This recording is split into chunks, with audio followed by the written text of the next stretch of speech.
Sebelumnya kita sudah membahas soal confirmation bias, yaitu bagaimana otak kita cenderung memilih dan mempercayai informasi yang mendukung keyakinan yang sudah kita miliki. Kita juga melihat bagaimana bias ini memengaruhi keputusan kita sehari-hari, termasuk bagaimana media sosial memperkuat bias ini dengan algoritmanya. Kemudian, kita akan memulai video ini dengan sebuah pertanyaan. Pernah nggak kita merasa bahwa di media sosial kita selalu menunjukkan hal-hal yang kita setujui? Atau mungkin kita ngerasa bahwa pendapat kita semakin kuat setiap kali kita melihat postingan atau berita tertentu? Apakah mungkin kita hidup dalam gelembung informasi yang memperkuat keyakinan kita dan menolak pandangan berbeda? Fenomena ini disebut echo chamber effect atau efek ruang gema.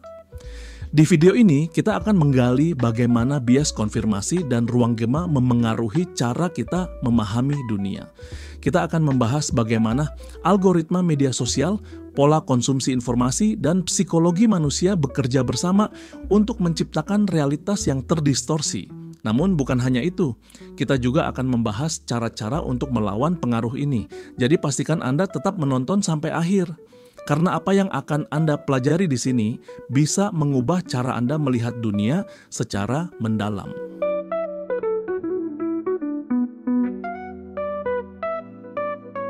Dulu kita percaya bahwa manusia adalah makhluk rasional yang selalu mencari kebenaran.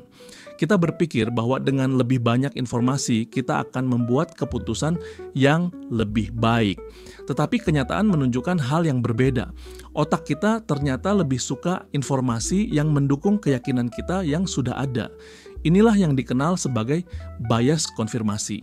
Seiring dengan perkembangan teknologi, bias konfirmasi ini mendapatkan teman baru. Algoritma media sosial.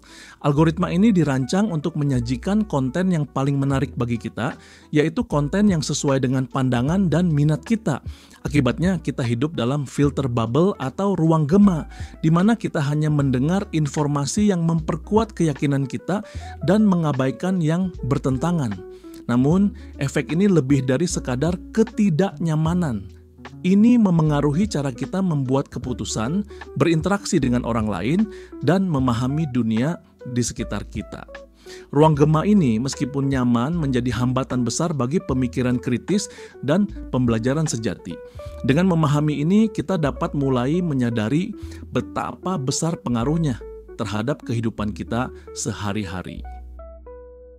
Semakin kita mempelajari bias konfirmasi dan ruang gema, semakin jelas bahwa sebenarnya dampaknya jauh lebih kompleks dari yang kita duga. Beberapa fakta mengejutkan yang perlu kita perhatikan adalah fakta mengejutkan yang pertama. Bias konfirmasi adalah hasil evolusi.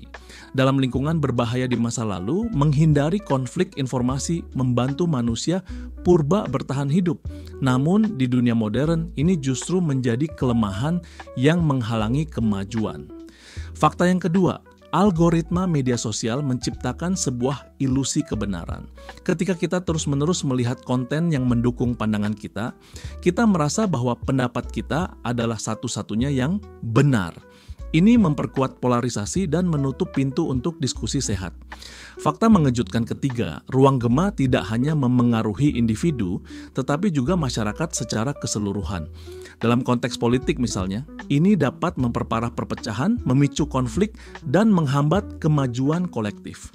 Sehingga tantangan terbesarnya adalah bahwa kita sering tidak menyadari bahwa kita terjebak dalam ruang gema ini.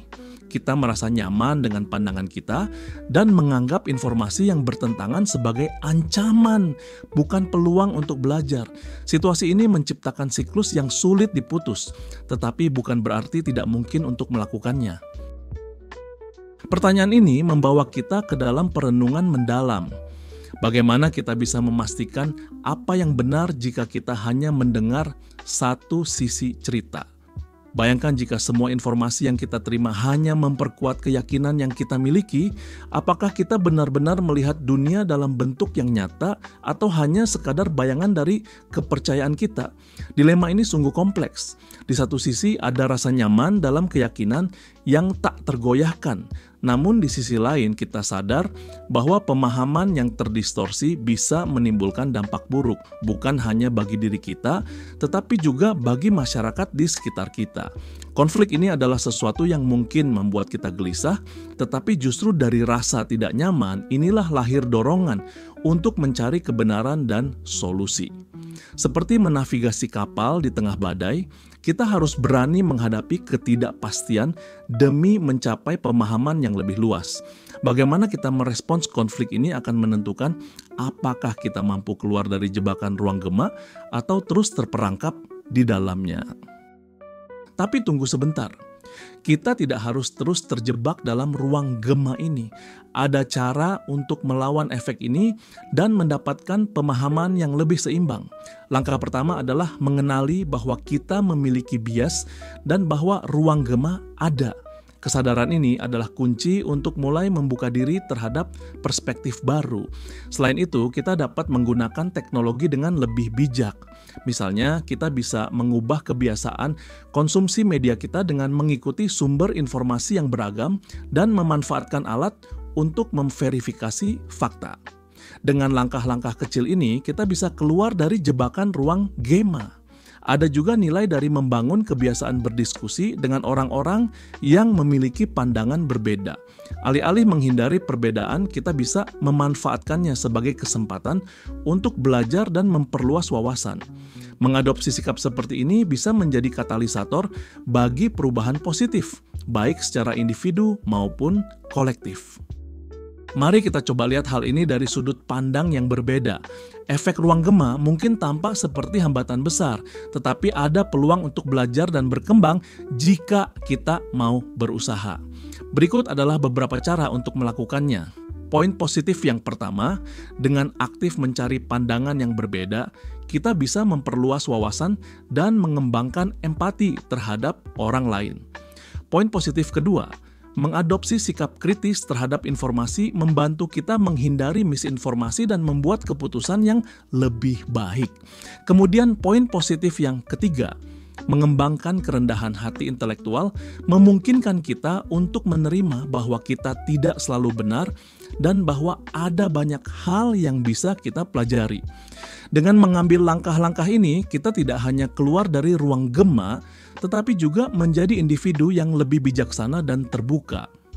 Kita bisa menjadikan ruang gema sebagai titik awal untuk perubahan yang lebih besar, baik dalam cara kita memahami dunia maupun dalam hubungan kita dengan orang lain.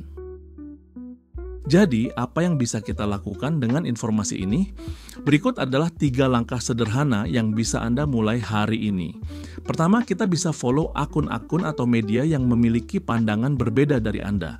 Ini akan membantu Anda mendapatkan perspektif yang lebih seimbang. Latih kebiasaan untuk memverifikasi informasi sebelum mempercayainya. Gunakan sumber terpercaya dan cek fakta sebelum membagikan sesuatu. Jangan takut untuk berdiskusi dengan orang yang berbeda pendapat.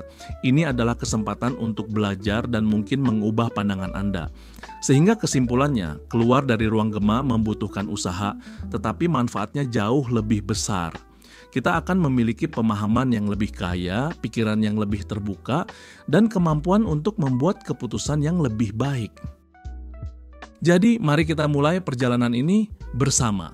Jika Anda menemukan video ini bermanfaat, jangan lupa untuk like, subscribe, dan bagikan dengan teman-teman Anda. Sampai jumpa di video berikutnya.